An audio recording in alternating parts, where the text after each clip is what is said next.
ہاں میں عرض کر رہا تھا کہ نبی علیہ السلام صلی اللہ علیہ وسلم ساتھ چل رہے ہیں، تو حضرت معاذ بن جبل رضی اللہ عنہ نے فرمایا یا رسول اللہ صلی اللہ علیہ وسلم، میری دعا ہے کہ میں آپ کے ہوتے ہوئے اس دنیا سے چلا جاؤں، اور ایسا ہی ہوگا انشاءاللہ وہ فرماتے ہیں، لیکن اگر ایسا نہ ہوا، آپ دنیا سے رحلت فرما گئے، پردہ فرما گئے، تو مجھے کوئی ایک عمل ایسا بتا دے جس کو میں پکڑ لوں، پھر مجھے پوچھنے کی ضرورت نہ رہے، مطلب کسی سے کوئی ایک خاص عمل بتا دے جو میں چھوڑوں نہ۔ پھر نماز تو میں پڑھ رہا ہوں، روزے رکھ رہا ہوں، صدقہ جو بھی ہے،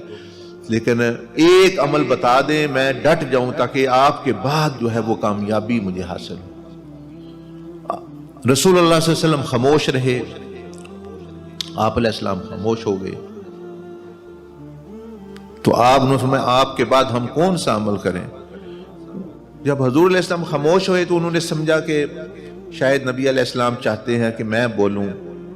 تو انہوں نے خود ہی عرض کیا یا رسول اللہ صلی اللہ علیہ وسلم۔ پھر اپنی سمجھ دانست میں جو انہوں نے سوچا کہ اللہ کی راہ میں جان، مال، وقت، جہاد فی سبیل اللہ میں لگ جاؤں، یہ ایک عمل پلے باندھ لوں، اس میں زندگی گزاروں، جو ہی موقع ملے، جو ہی مال ملے، جو ہی وقت ملے تو ادھر خرچ کروں۔ آپ علیہ السلام نے فرمایا نعم العمل، جہاد جو ہے، نعم الشیء الجہاد، جہاد بہت اچھی چیز ہے، مطلب تھا یہ بہت اچھی چیز ہے، لیکن وہ عمل جو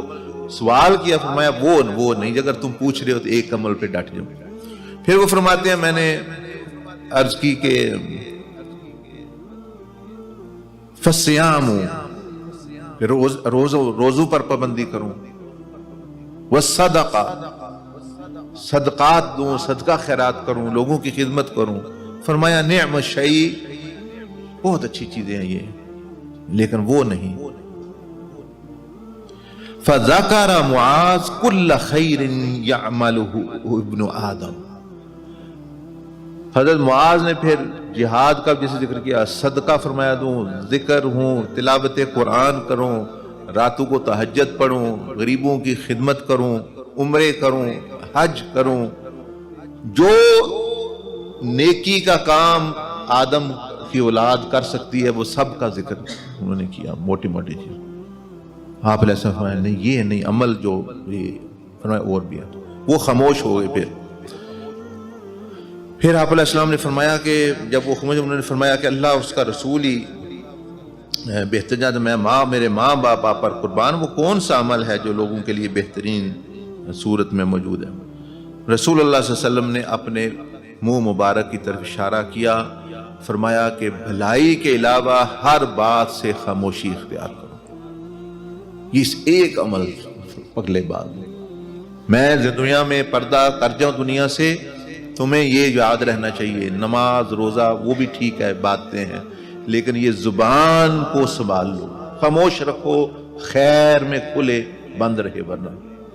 کیوں؟ آپ علیہ السلام کو علم تھا کہ اگر یہ بند نہ رہی،